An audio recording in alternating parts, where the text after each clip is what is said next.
ini strategi perang. Bahwa untuk membuat menaklukkan sebuah wilayah itu ada banyak, ada SOP-nya. Di akademi kita diajarin. Kalau kuat agamanya, mainin pemimpin agamanya, gitu kan. Kalau dia kuat sejarahnya, ubah sejarahnya. Kalau kuat pemimpinnya, adu pemimpinnya. Jadi adu domba gitu kan. Jadi negara kolonialis dulu itu kalau mau menaklukkan sebuah wilayah itu selalu dibuat chaos. Ini true story. Bahkan sebelum ISIS diciptakan, nih gue ngomong apa adanya nih, itu 18 doktor berbagai bidang itu mendesain gimana kalau Islam gue giniin, itu didesain. Sehingga terciptalah yang namanya Salafi Jihadi lah, Wahabi ini. Yang diciptakan itu, inilah yang masuk bahwa ISIS itu membunuh Islam sendiri loh. Benar. Akhirnya ya? Kapan dia pernah nyerbu Amerika? Itu isinya. Nah, ini pemahaman ini berbahaya nih kalau ada ya? kemana-mana. Nyerbu Amerika ya? Iya, karena kita pengen ini nation threat ini kuat. Nah, gue pikir anak muda sekarang nggak ngerti apa itu nation threat, nggak ngerti nation interest, nggak ngerti how to survival of the nation itu gimana untuk survive. Nah, kita tarik lagi ke atas. Jadi cawe-cawe begini, kira-kira ada unsur asing nggak yang ngacak kita terus goyang? Atau memang kita stupid gitu kan? Iya, harus stupid aja. Jadi kita tuh pengennya memang ngeributin yang ecek-ecek gitu, yang kecil-kecil, yang tepara rubuh.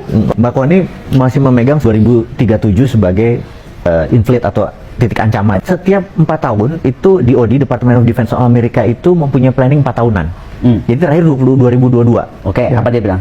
Nah, jadi belum sebelumnya 2018, sorry itu mundur ke belakang. Iya, mana sempat. Jadi yang 2022 ini menarik karena belum pernah dalam sejarah 80 tahun Amerika, 80 tahun terakhir menguatkan kekuatan angkatan lautnya. Belum pernah dalam sejarah, karena dulu darlingnya dia darat, kemudian darling dia udara. Belum pernah. Jadi 2022 ini darlingnya dia laut, kekuatan laut. Jadi apa artinya? Nah, kekuatan laut ini kan itu 2022. Sekarang 2023, itu kemarin gue buat video komplit berserta datanya. Jadi dia namanya membuat pertahanan namanya Chain Island Strategic. Mulai dari Jepang, mulai ke pulauan Ryukyu, pulau yang paling atas itu namanya Mageshima, terus turun sampai Taiwan, terus turun sampai Luzon sampai Filipina. Karena dia counter second island chain-nya China. Yes. Dia buat itu dan dia udah naruh senjata ini benar-benar sudah naruh senjata. Jadi kita pikir ini Indonesia tahu nggak bahwa ini nih benar-benar dua ini lagi berperang?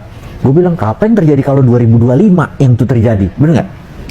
Earlier di DoD itu bilang, Jenderal Milley, kepala stafnya Amerika bilang, China kayaknya nggak mungkin early dan 2027 katanya. Jadi kalau mau perang karena senjatanya belum siap. Tapi dari data intelijen di sisi samping itu artinya dari pro Rusia dan pro Tiongkok nih, itu kecepatan membangun armadanya lautnya Tiongkok itu setiap 4 tahun satu Royal Navy-nya Inggris dia bisa buat loh kecepatannya. Karena apa coba? Itu berhubungan dengan industri. Jadi lihat kecepatannya itu kan berarti kan dunia di ambang perang, bener nggak? Semua ini. Nah ketegangan itu di Indonesia jangan sampai kita wondering aya naon gitu loh.